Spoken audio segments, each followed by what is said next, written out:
Alors 2022, c'est un grand millésime pour toi, le deuxième étoile Michelin, le titre d'un des meilleurs voiliers de France. Est-ce que tu as réalisé tous tes rêves? Déjà, le rêve du titre de meilleur voilier de France, là, il est accompli. Je m'en rends pas encore trop compte parce que j'ai pas encore cette médaille qui va nous être remise avec les 7 autres lauréats avec qui on a été gratifiés. On l'aura certainement début d'année, mars, avril, mais on n'a pas encore la date. Donc là, je pense que je m'en rendrai compte plus. Et puis surtout, pour moi, ça a une valeur très importante. Cette médaille, encore le col bleu, blanc, rouge, c'est un signe sur la veste. Mais la médaille, elle est hyper importante pour moi parce que c'est vraiment le signe du travail, de l'orfèvrerie, du savoir-faire français. Et ça a une valeur extraordinaire pour moi. Et ouais, je suis très fier. Alors, une troisième présentation, Troisième présentation. c'est surtout ma deuxième finale. C'est toujours pareil, c'est une évaluation du jour J. Évidemment, c'est pas quelque chose qu'on prépare comme ça, on se réveille un matin, on se dit je vais m'inscrire au meilleur voilier de France. C'est un travail de toute une carrière, de rencontres.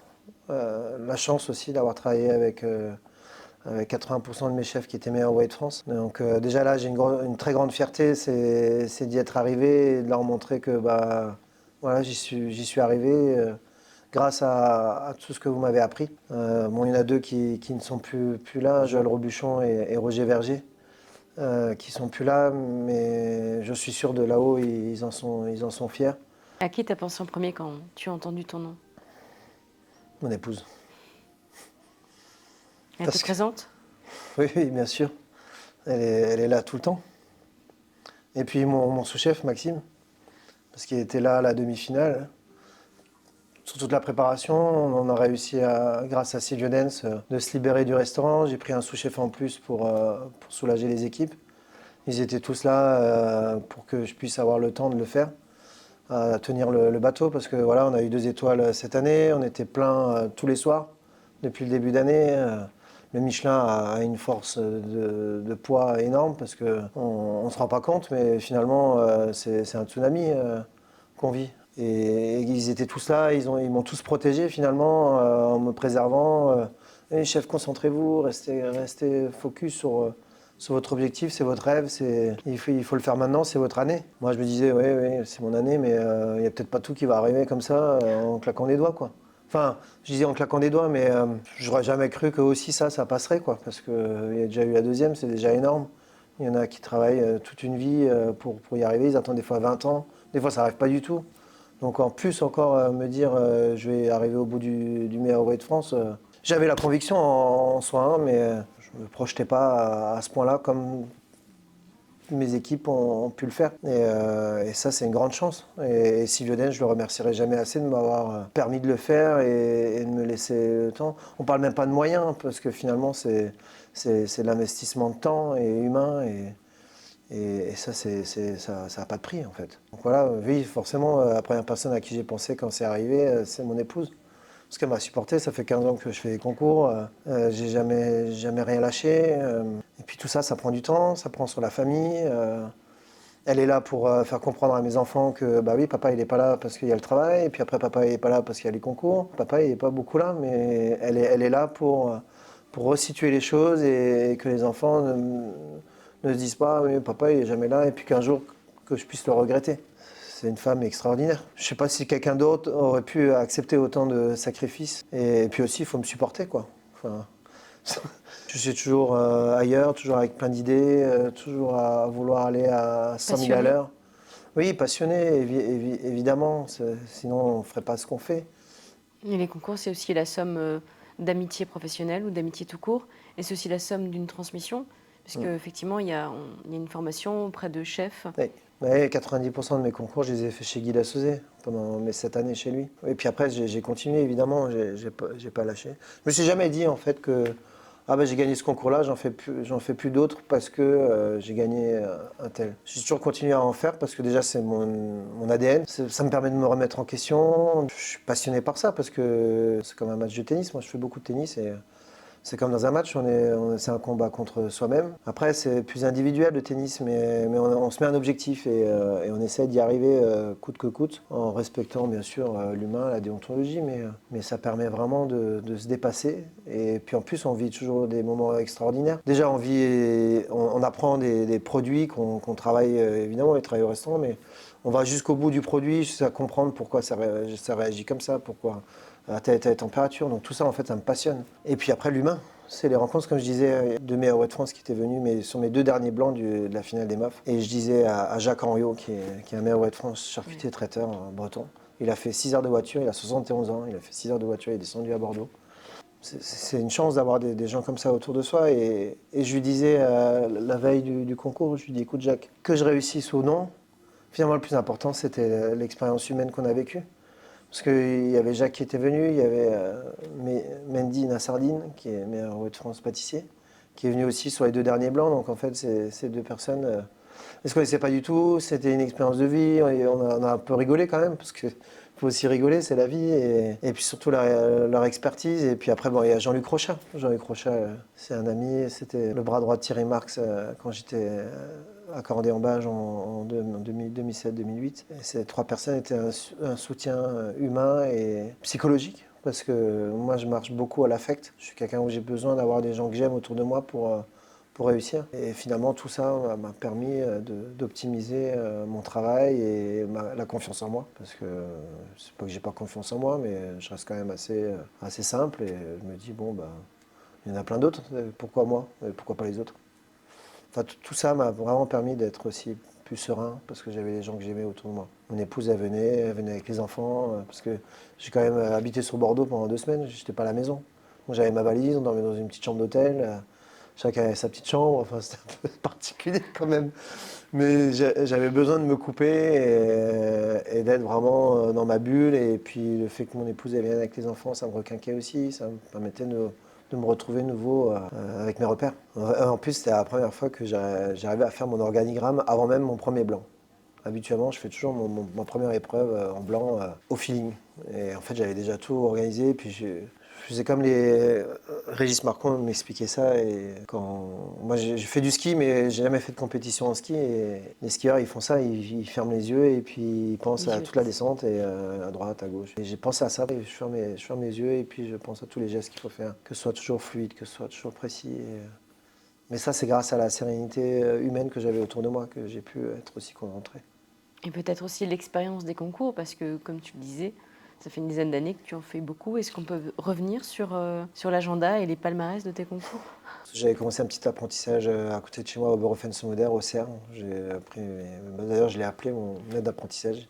Et il était tout content, il est à la retraite. Et je lui ai dit merci. Il me dit, mais moi, j'ai rien fait. Et je dis, bah si, il m'a appris à aimer ce métier et m'apprendre mes premiers pas en cuisine. Donc, tout le monde compte au final. Donc, et après, j'étais chez Ubermetz à Rosheim. Lui, il m'a piqué au concours parce que j'avais à peine 16 ans et demi. Et c'est marrant, c'est quelque chose que j'ai réitéré après. On est allé au Bocuse d'Or pour les sélections. Ça s'appelait CNCA à l'époque, un concours national artistique. Et c'était Franck Putla qui était sorti, et j'avais craché, j'ai 16 ans et demi, et il me faisait réveiller à 5 h du matin. Enfin, c'était génial. Et après aussi, il a été en finale des meilleurs ouvriers de France, et j'étais ses deuxièmes mains, quoi. J'étais à côté de lui, et ça m'avait vraiment marqué. C'est pour ça, après, je suis parti sur la Côte d'Azur, parce que j'avais besoin de changer de région.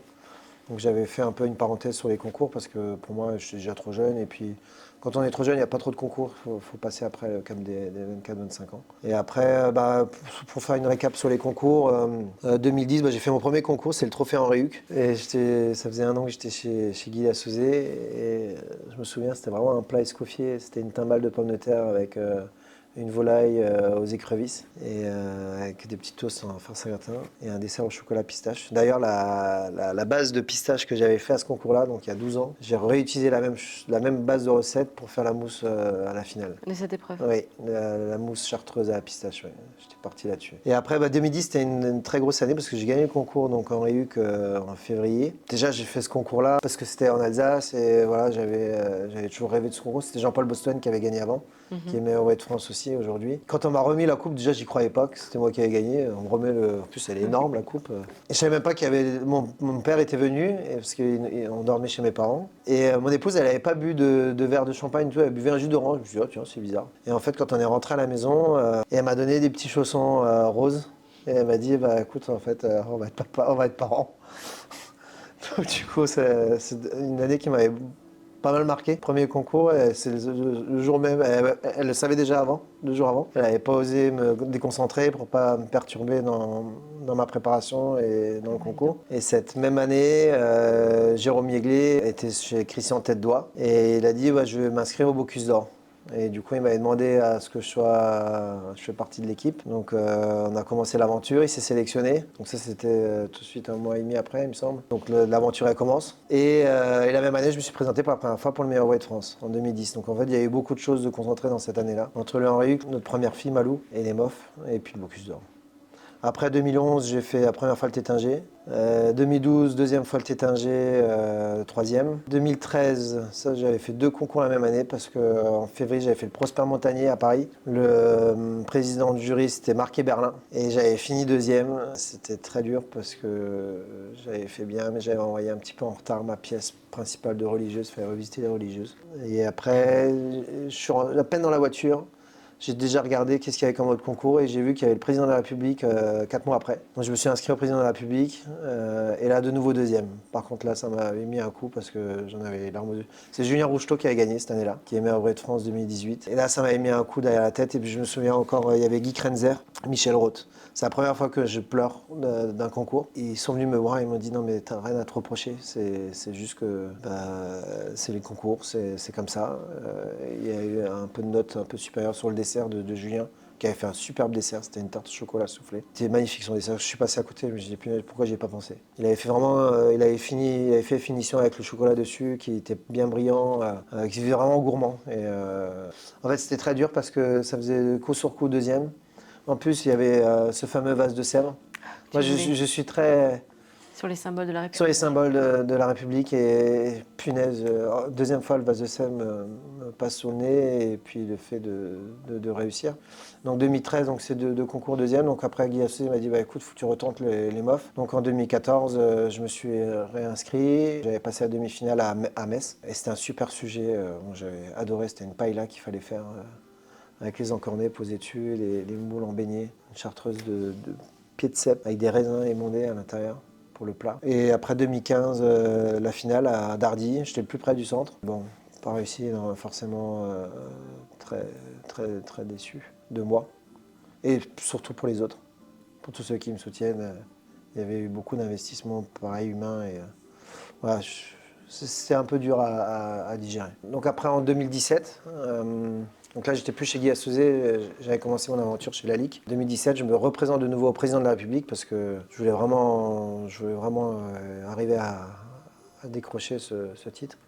Et là, je gagne le prix. C'était Eric Pral, président de jury. En plus, Eric, on était très proches parce qu'on avait fait les Bocuse d'Or ensemble en 2010 avec Jérôme. Il faisait partie de l'équipe, c'était le coach de Jérôme. Donc, on avait vécu beaucoup de moments ensemble et c'était vraiment significatif que ce soit Eric en plus le président de jury. Après, il note pas, hein, donc, et puis c'est impartial au possible. Ouais, c'était très, très émouvant que finalement Eric il avait dit bon, bah, voilà, tu vois, tu y arrivé.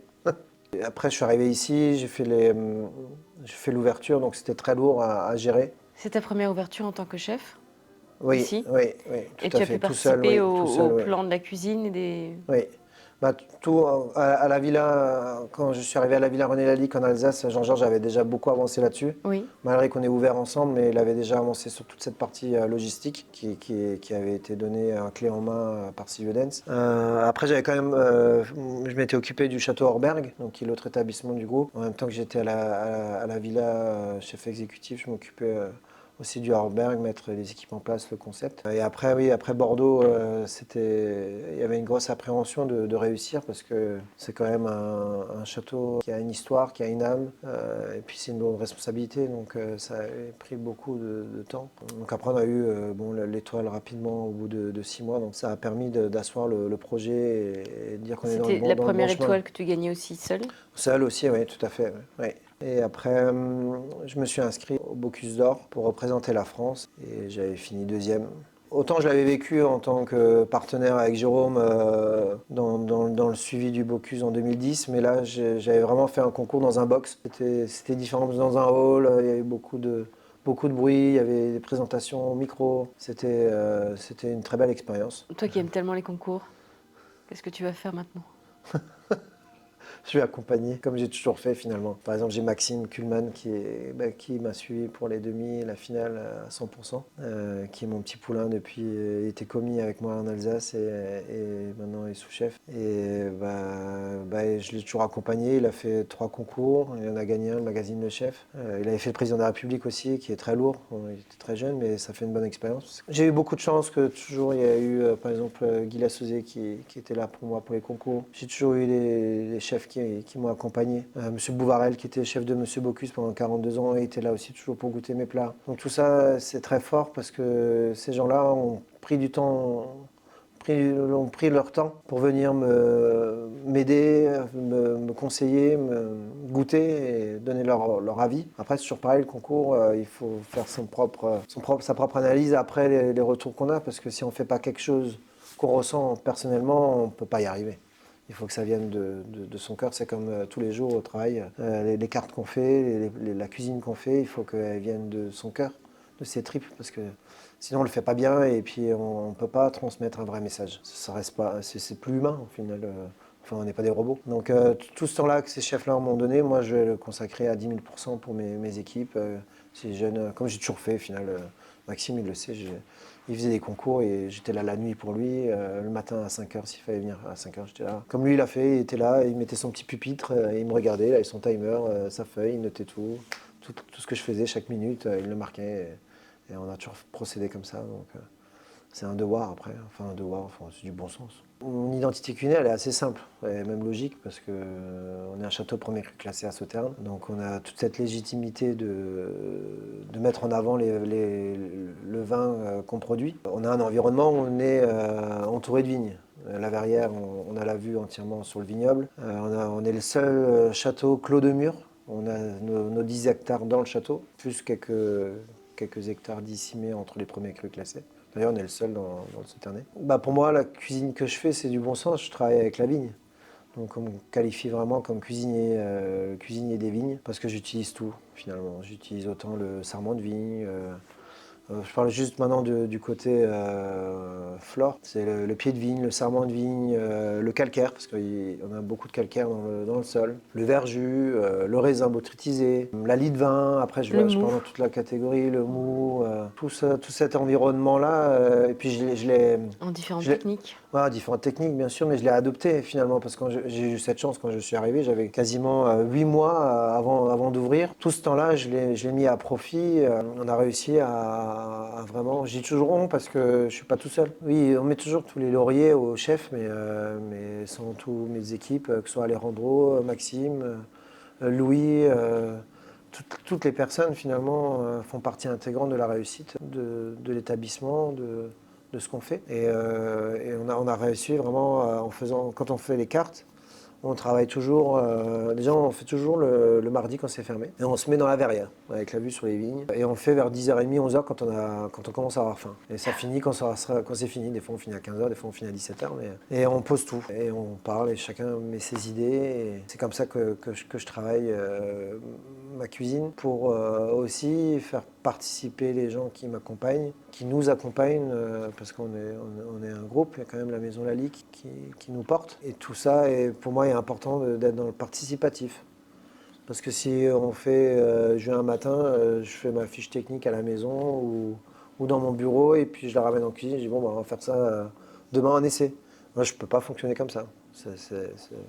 Pour moi, c'est inhumain, c'est pas possible. En fait, je fais pas aux autres ce que j'avais pas envie qu'on me fasse à moi. Donc voilà, et puis voilà, je trouve ça juste la normalité, quoi, de fonctionner comme ça. En plus, tout le monde est content parce que chacun ramène sa pierre à l'édifice. En parlant de tes cuisines, tu as beaucoup parlé de la vigne. On retrouve des marqueurs de la vigne dans certains de tes plats. Oui, là, par exemple, là, j'ai un menu que j'avais pensé parce que c'est quelque chose que j'aimais bien. Je voulais pas C'est un menu qu'on offre aux clients quand ils viennent à ma table, avec la gravure Femme et Raisin. Donc c'est une des premières gravures que René Lalique avait fait, qui se retrouvait dans l'Orient Express, et qui sont aussi sur la bouteille quand Sylvedens a racheté la propriété au groupe Suez. Il avait tout de suite décidé de faire une bouteille originale. Donc on a cette femme et Raisin. Et après, quand on ouvre le menu, Pour moi, il était important de retracer finalement le sauterne, ça revient toujours à la même chose, on a cette légitimité d'être producteur de liquoreux. Et je retrace. En fait, la dégustation, j'ai des formats plus grands, c'est des photos qui sont disséminées un peu partout dans l'hôtel, où on a 4 dégustateurs qui ont répertorié plus de 80 millésimes. Et finalement, c'est ma planche de travail sur un des plats du menu. En fait, mon fonctionnement, il est assez simple. C'est qu'on choisit un millésime qu'on veut travailler, parce qu'on l'affectionne. Et du coup, voilà, si maintenant on veut faire un millésime 2013, bah voilà, on prend cette planche, on voit un peu tout ce qui a été répertorié par ces dégustateurs. Et après, on choisit un produit. Par exemple à Saint-Jacques, et puis après on va travailler cette Saint-Jacques, mais sans incorporer finalement de vin. C'est juste en récupérant cette période aromatique. Donc là par exemple sur le menu qu'on fait en ce moment, on a travaillé avec Héloïse Château, ma chef pâtissière, travaille la pomme sur cette base de millésime 2003.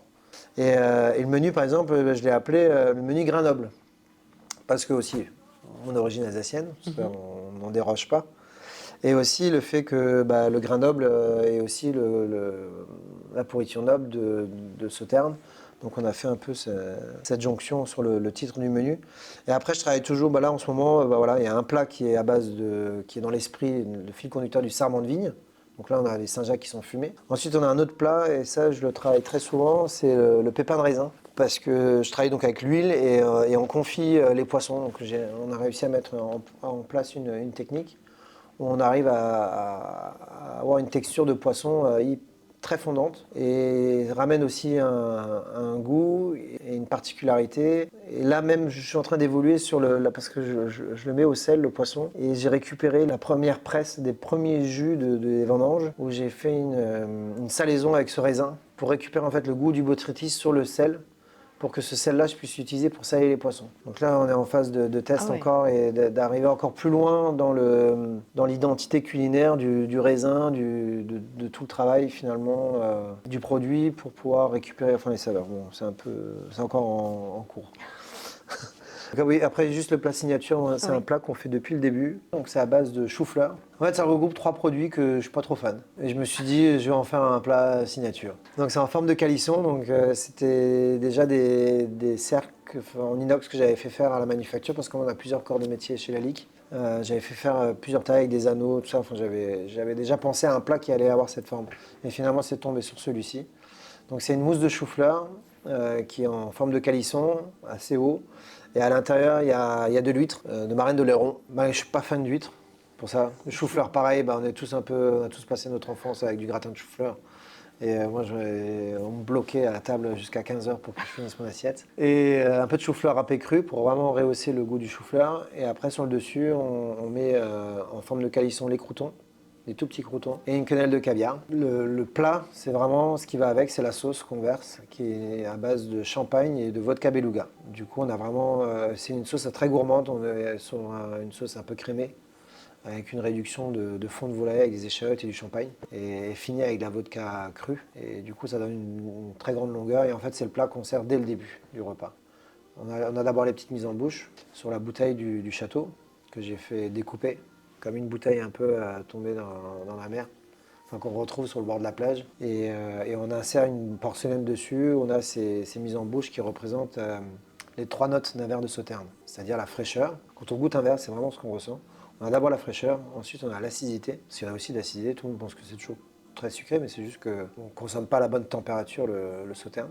Donc voilà, donc fraîcheur, acidité et suave. Donc le côté gourmand, généreux, voilà. Donc c'est vraiment les 3 notes qu'on met sur cette bouteille. Après, on a travaillé un plat autour du cep, et celui-là, on est allé sur le fil conducteur du Sauterne cinquantenaire. Donc là, on travaille une mousse de cep avec un vieux millésime. Donc là, on est sur une palette aromatique très, très gourmande. Après, là, c'est pareil, c'est un hasard. On travaille un plat de viande avec la lie de vin. Donc la lie de vin de Sauternes. Et en fait, le pigeon, on le fait mariner. En fait, c'est aussi ça, c'est pareil, c'est arrivé par hasard, de pouvoir intégrer la lie de vin dans le plat. Et puis, à un moment donné, on discutait, comme d'habitude, à la table. Et j'ai dit, mais pourquoi pas, on pourrait peut-être mettre à mariner dans la lie le pigeon, quand il est préparé, ficelé, bien habillé. Et finalement, tout le goût a été pris dans la chair de cette lie de vin de Sauternes. Et également, ça a aussi le fait que la lie a toujours un peu d'acidité et casse aussi un peu la fibre. Donc en fait, ça attendrit énormément la viande, la chair du pigeon. Et après, les desserts, on a un dessert signature qui est à base de caviar et de citron et de yuzu. Parce qu'on a la chance, on a la pisciculture Sturia qui est dans le Sauternais. Du coup, on fait un pré-dessert.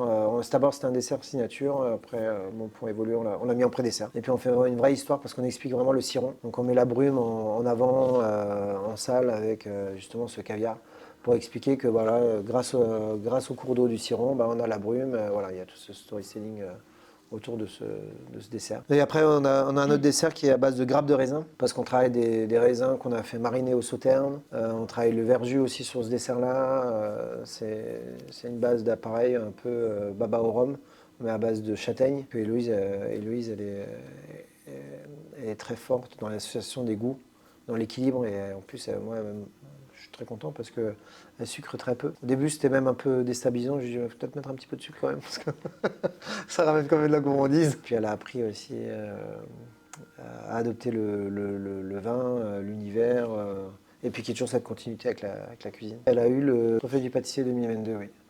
Le Goemio autour à Biarritz. Donc oui, c'est super, c'est une récompense et puis une reconnaissance pour elle aussi de son savoir-faire et de son travail. Et puis ça porte tout le monde finalement, toutes ces récompenses qu'on peut avoir. Et on finit les Mignardis sur une boîte d'expédition, donc qui est une boîte comme une boîte de vin. Donc on commence par la bouteille et on finit avec la boîte. Voilà, et j'ai fait faire avec une lumière à l'intérieur qui éclaire finalement tous les bouchons de cristal où on pose toutes ces Mignardis dessus. Donc voilà, c'était ce que j'avais pensé dès le début. J'ai fait faire avec mon menuisier et puis là, il a floqué l'étampe du château sur le côté pour vraiment faire ce comparatif avec cette boîte de bouteilles, cette caisse d'expédition. Voilà. Il y a une réflexion globale sur... Oui, il y a une grosse réflexion. C'est pour ça que je disais au début, c'était très compliqué de tout arriver à expliquer et à faire comprendre aux clients. Et maintenant, le temps a fait que tout est devenu fluide finalement. Et j'en suis fier parce que c'était un travail, un très gros travail. Et j'avais même peur de m'y perdre parce que c'était tellement précis et rigoureux que j'avais peur que finalement... on me prenne pour un extraterrestre ou que ce soit trop pensé. Et finalement, je me suis aussi fait aider pour que les choses soient plus fluides.